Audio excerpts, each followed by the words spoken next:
We go through the newspapers now with Chris Akabusi and Dawn Neeson. Very happy to have you back again, guys. And there's a story just developing this morning in the Stephen Lawrence murder inquiry. The BBC's named a new suspect, Chris, in what is, I think, the most notorious racist murder in Britain.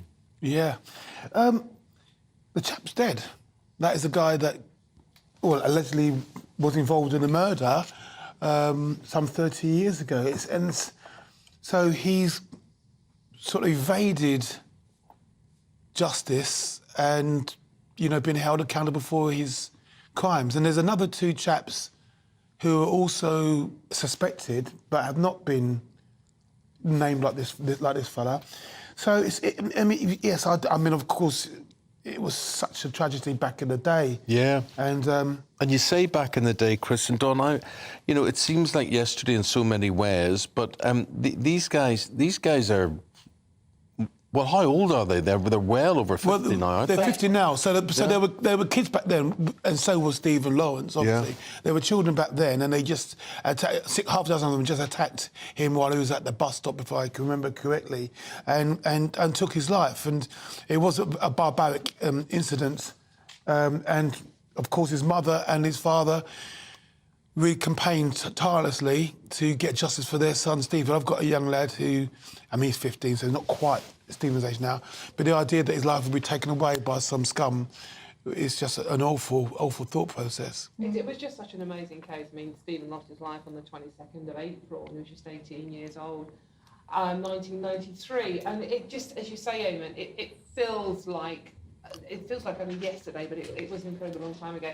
And this new suspect... Oh, Dawn, we've got an issue with your microphone, so we'll just come over to Chris for a second whilst we just get that fixed. Obviously, Stephen lost his life 22nd of April 1993. He was 18 years old at a bus stop. It's one of the worst racist murders in this country.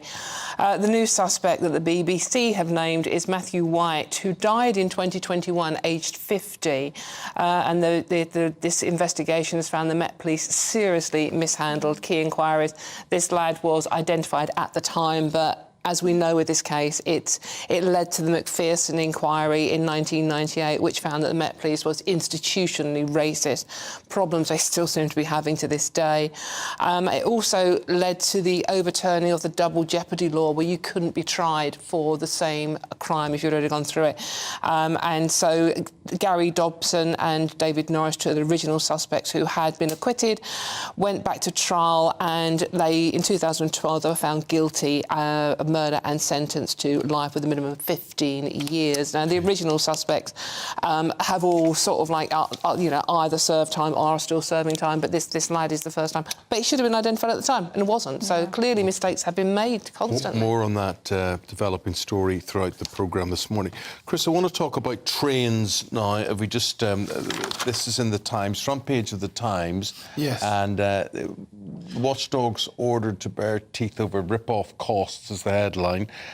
So there's a real plan for tickets to be discounted, but thwarted by the Treasury, it appears. What can you tell us? Yes, OK, so what it appears, as said, it's in the Times, that you've got this clash between the Department of Transport that wants to be innovative, creative and think of new ways of getting the trains back into use again and therefore increasing some income, and the Treasury, who are wanted to be more conservative, want to hold on to what they've got. There's been up to an 88% downturn in the use of trains post-COVID. Obviously, people have not returned back to work, and trains are very, very expensive, and so what the Department of Transport are suggesting is that we should go to that flexi sort of dynamic pricing that you get when you go on hotels or airlines, where it's demand-led. When it's very, very busy, you pay extra for the premium to go on the train. But when it's not busy, you think of innovative ways. For example, you could get on the train for £1. Yeah. And although £1 doesn't seem a lot of money, football, West Ham, oh, we had to get the insults. But no, we have matches sometimes where you can pay £1. Kids can pay £1, and you get them involved and into the train, into football, and then all of a sudden they get hooked on the experience. And likewise, what I think the Department of Transport is saying is, get people on there for £1, experience the luxury of train transport in a 21st century, and then you get them hooked on to more dynamic prices later on. So there is this sort of challenge now between these massive departments, the Treasury and the Department of Transport, as to what's the best way to go. Meanwhile, at the ranch, train services are hemorrhaging cash. Okay. There's a guy called Trevor Nielsen. He's 50 years of age. He's a Californian businessman, and he's famous for funding the Just Stop Oil people or the eco protesters and whatever. But he's having a say, he's saying enough is enough here. Yeah, he funded the Climate Emergency Fund. He's, as you said, he's a businessman from America. And so it's basically Just Stop Oil, Extinction Rebellion, all of that lot came from his funding. And he's just given this interview saying, your stunts are harming the cause. Well, it's a bit like, really? Yeah, everyone thinks that.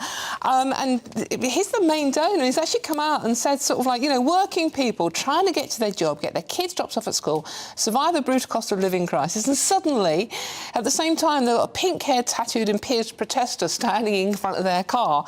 This is not doing our cause any good whatsoever. People are just getting frustrated and angry. So he has stepped down as chairman of the Climate Emergency Fund and just said that this Is he stopping funding? Yes, yeah, he's stepped down, yeah. And he goes... No, he's actually not donating any money. From what I can work out, he's actually stopped funding it as well because he's so frustrated.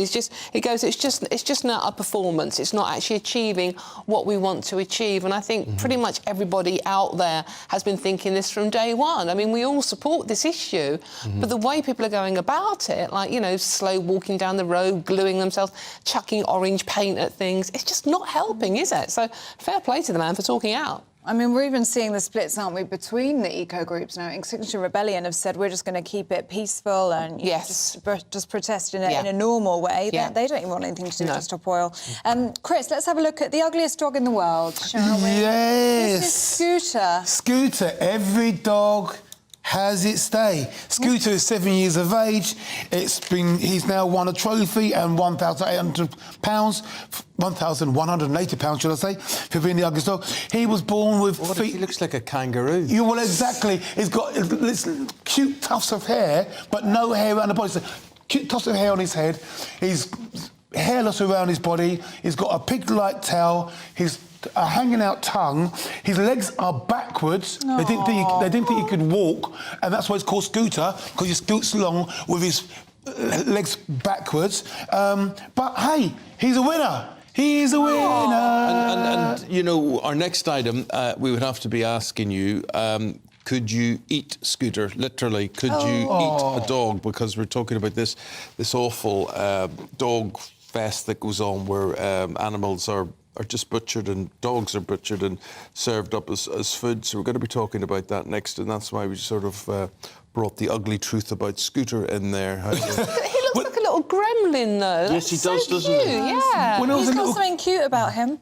Yes. It's the tongue. Yeah, absolutely. I don't think he can put his tongue in. It just kind of hangs loose out of his mouth. Yeah. Oh, well. He's made some 5 heat waves are on the way, so we're not done with the good weather yet. No, we're not, actually. It's going to get a bit wet and miserable in some parts of the country in the next couple of days, but 5 heat waves over the summer, and July scorchers, few watt scorcher, could hit 40 degrees. So that's going to be rather hot. And obviously the normal advice is, like, you drink water, da-da-da-da. But this is also good news for snakes, Eamonn. I know you like this story. Over 700,000 pet snakes are escaping from owners, and a lot of them are venomous. Now, we've only got 3 native snakes in this country: the adder, which is venomous, the grass snake, and the smooth... I like my snakes. And the smooth snake. And they are coming out more because they enjoy the hot weather, and it also makes them frisky. But not in Ireland, it doesn't. Well, you haven't got any snakes in Ireland, have you? Thanks to St Patrick. Yeah, but is that... He went around dressed like you. But in green? In green. And in 4-inch heels? Yeah. That would have been interesting at the time. Guys, thank you very much indeed, because we want to talk about the little doggies that are being barbecued, and we're going to be with them in a short while. Dawn and Chris back in 40 minutes' time.